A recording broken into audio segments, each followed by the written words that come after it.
Hi friends, it's Ayla, and today we'll be reading Percy's Chocolate Crunch and other Thomas the Tank Engine stories. Sir Topham's Hat's engines love being shiny and clean. It makes them feel cheerful as they puff across the island of Sodor. Percy often has the dirtiest work to do, but he likes to be clean as well as any other engine. Washdowns are important to Percy. But Sir Topham Hatt had bad news.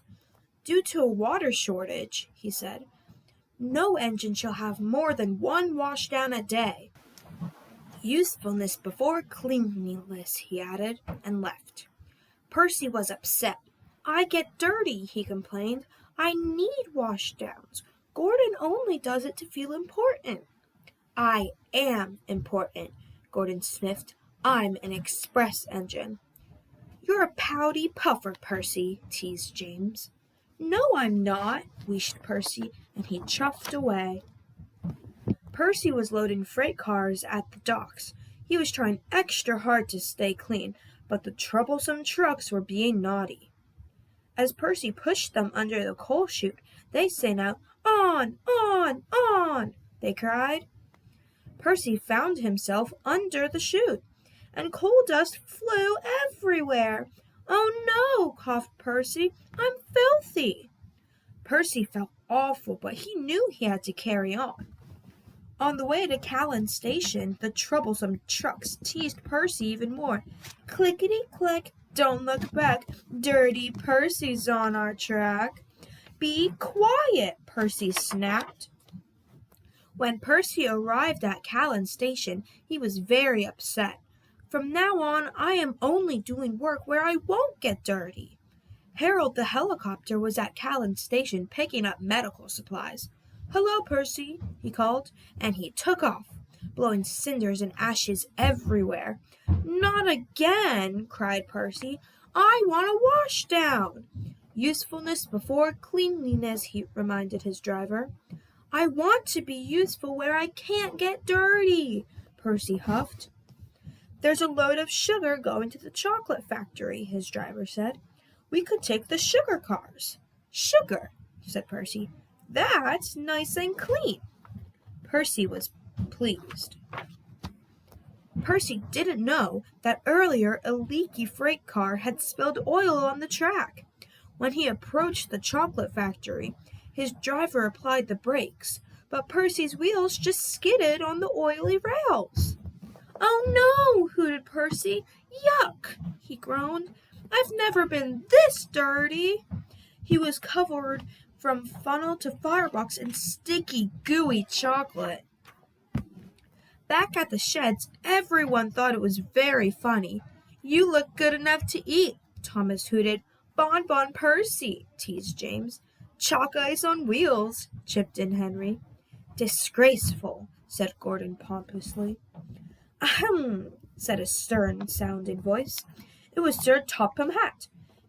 You have had a trying day, Percy, he said. Yes, sir, replied Percy from beneath the chocolate. But you've showed us all that usefulness does come before cleanliness. So, he added, you shall have your washdown. Oh, sir! And a new coat of paint. Percy just beamed. Now we'll be reading Salty's Secret. All the engines on the island of Sodor love their work, but sometimes there's too much work. That's when Sir Topham Hatt brings new engines to the island. Salty the Dockyard Diesel is one of these engines. He loves to tell tales of the sea. We heaved until the old freighter finally caught the tide. Arrgh, it's good to be useful. Salty is excited about coming to the island of Sodor. Islands are surrounded by the sea. Salty loves the sea. Soon, Salty arrived at his new job. Ahoy, mateys! Salty, pride of the seven seas. I'm a new diesel, and I'm here to give you some help. Bill and Ben didn't think they needed any help, especially from a diesel. Welcome to Center Island Quarry, Mavis said proudly. Salty looked all around. Everywhere he looked, he saw nothing but rocks. "A quarry!" he cried. "There must be some mistake. I'm a dockyard diesel." "You're a quarry diesel now," Mavis said, and she explained that they had to complete an important job for Sir Topham Hatt. Salty was sad that he wouldn't be working by the sea, but he knew what it meant to be a really useful engine, and he set to work at once. "Ah, well," Salty said, "at least there be trucks." "You'd better mind them," Mavis said. "They can be a bother." "He won't last 5 minutes," said Bill. "Those trucks will trip him up soon enough," said Ben. But to Bill and Ben's surprise, the trucks seemed to give Salty no trouble at all. "Yo ho ho and a bucket of prawns, the tiller spins and the captain yawns. Yo ho ho and a bucket of prawns, the tiller spins," sang Salty, "and the captain yawns," sang the trucks. Thanks to Salty, Sir Topham Hatt's important job was almost done. Bill and Ben were surprised and a little jealous. "Here comes Mr. Show-Off," groused Ben. "You have to admit he's got a knack with those trucks," said Mavis. "Driver says he'll bore the bolts off us with his stories," huffed Bill. But Salty didn't say a word. He didn't come near the shed. Mavis was worried. She rolled alongside and asked him what he was doing on his own. "Oh, I thought I might catch a bit of sea breeze." "You really do miss the sea, don't you?" asked Mavis. "Aye," said Salty. "I do." But Salty knew the quarry work was important. The next day, he tried to show Bill and Ben his secret with the trucks. "I like working to a musical rhythm," he said, "and so do the trucks. Why don't you give it a try, me hearties?" "Here we go, here we go, here we go. No, we don't, no, we don't, no, we don't." But try as they might, Bill and Ben could not move the trucks the way Salty could. Later that day, Sir Topham Hatt came to the quarry. He was surprised to see the job had been completed. "Well done," said Sir Topham Hatt. "It was Salty," said Mavis. "We couldn't have done it without him." "Then I've got a bigger job for you, Salty." "Aye, aye, sir. What kind of quarry is it?" "Quarry?" said Sir Topham Hatt. "I'm sending you to Brendam Docks." "The docks!" Salty exclaimed. "The docks are hard by the sea. Oh, thank you, sir," he said. "This reminds me of a time in Bimini." And Salty was telling stories again. Salty loves Brendam Docks. He gets more work done than any 3 engines and feels really useful. And only the trucks know his secret. "Yo ho ho and a bucket of prawns, the tiller spins and the captain yawns."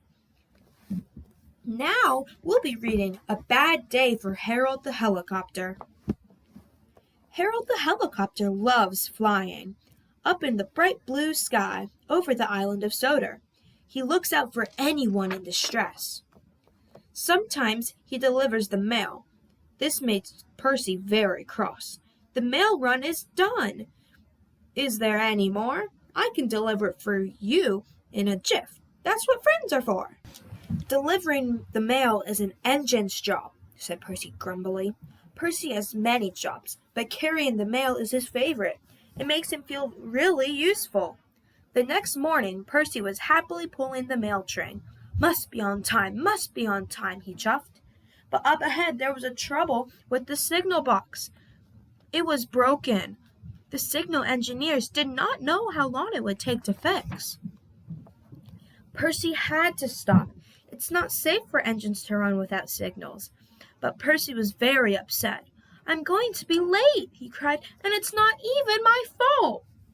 Sir Topham Hatt was in his office enjoying his toast and marmalade when he heard the news.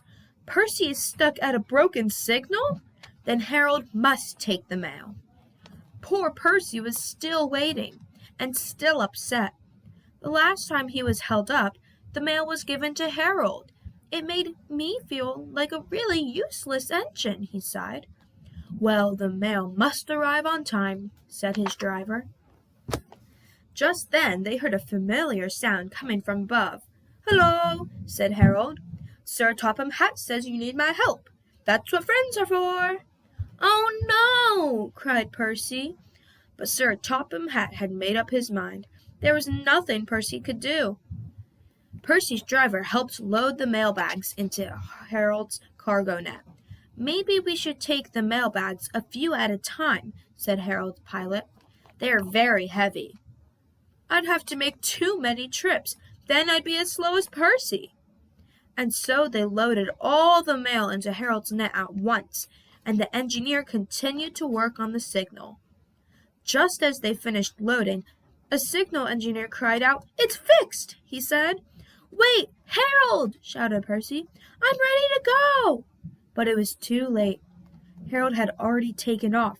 Percy watched the mail disappear. He was upset. But then they all heard a strange sound. "Watch out for those trees, Harold!" cried his pilot. "My net is too heavy!" wailed Harold. "Harold is in trouble!" Percy cried. "We must try to help him." "Are you all right?" called Percy.